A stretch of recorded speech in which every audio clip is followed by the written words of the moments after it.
नमस्कार, मैं हूं निशा और आप देख रहे हैं जेपी हरियाणा। आखिर नायब सैनी मनोहर लाल की छाया से बाहर आने शुरू हो गए हैं। मनोहर सरकार के जिन फैसलों से भाजपा सरकार के खिलाफ माहौल बना हुआ था, उन्हें धड़ाधड़ बदला जाने लगा है।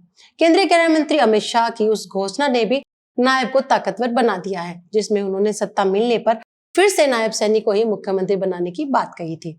आज हम सरपंचों को अधिकार देने की नायब सैनी की घोषणा पर बात करेंगे। मनोहर सरकार ने यह फैसला लिया था कि सरपंच बिना ई टेंडरिंग के 5 लाख से अधिक के कार्य नहीं कर सकेंगे। नायब सैनी ने 2 जुलाई को इसे बदलकर अब 21 लाख कर दिया है। हम मनोहर सरकार के फैसले की आलोचना कतई नहीं कर रहे हैं। मनोहर लाल का फैसला पारदर्शिता सुनिश्चित करने की दिशा में कदम था, लेकिन लोकतंत्र में जनभावना सर्वोपरि है। लोकसभा चुनाव में लगे झटके के बाद नायब सैनी ने इसे समझा, भाजपा के केंद्रीय नेतृत्व ने इसे समझा और जन आशीर्वाद पाने के लिए धड़ाधड़ फैसला लेने शुरू किए। नायब की निगाहें विधानसभा चुनाव पर टिकी हैं। यही वजह है कि ऑनलाइन सरकार अब ऑफलाइन आने लगी है। मनोहर सरकार के फैसले को बदला जाने लगा है और नायब सैनी तेजी के साथ कठपुतली मुख्यमंत्री की छवि से बाहर आने लगे हैं। अभी तक तो उनकी मनोहर लाल की डमी कहकर आलोचना की जा रही थी। कोई उन्हें मनोहर लाल की छाया कह रहा था तो कोई कुछ और। आइए अब बात करते हैं सरपंचों को क्या कुछ मिला। नाराज सरपंचों को मनाने के लिए 2 जुलाई को राज्य स्तरीय सरपंच सम्मेलन में मुख्यमंत्री नायब सिंह सैनी की सरपंचों की कार्य कराने की सीमा को 21 लाख कर दिया है। सरपंच अब बिना ई टेंडर के 21 लाख रुपए तक के कार्य करा सकेंगे।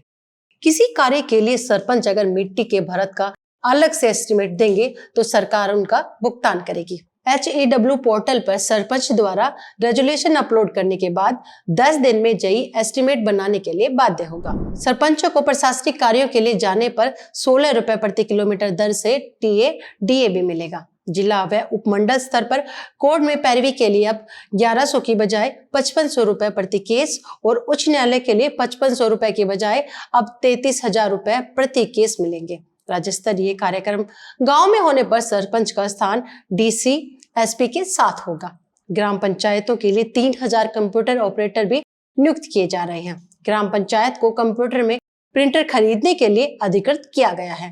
हालांकि अपंजीकृत ठेकेदार 1 साल में 50 लाख तक के कार्य ही कर पाएगा, लेकिन हर बड़े टेंडर की जानकारी SMS से सरपंच को मिलेगी। पंचायत को मिलने वाली स्टाम्प ड्यूटी और बिजली बिल का शेष सीधे पंचायत के अकाउंट में आएगा। अगर गांव में पेयजल की समस्या का ग्राम पंचायत हल नहीं कर पाएगी तो उस स्थिति में पंचायत के प्रस्ताव पर वह कार्य पब्लिक हेल्थ विभाग कराएगा। इसके अलावा ग्राम पंचायत स्तर पर राष्ट्रीय पर्व या विशिष्ट आयोजन के लिए पंचायत फंड से 30,000 रुपए तक खर्च कर पाएंगे। पंचायत राष्ट्रीय पर्व की गतिविधियों के प्रचार, झंडा या मिठाई की सीमा को 500 से बढ़ाकर 5,000 किया गया है। सरपंच को ग्राम सचिव की ACR पर टिप्पणी करने का अधिकार भी दिया गया है। कुल मिलाकर हम कह सकते हैं कि नायब सैनी ने सरपंचों की मौज कर दी। देखना यह है कि सरपंचों की नाराजगी कितनी दूर हो पाती है और विधानसभा चुनाव में भाजपा सरकार को इसका कितना लाभ मिल पाता है। माना जा रहा है कि जल्दी ही नगर निकायों के प्रतिनिधियों की आवाज भी सुनी जा सकती है। आपको हमारी ये रिपोर्ट कैसी लगी, कमेंट बॉक्स में जाकर जरूर बताइएगा। धन्यवाद।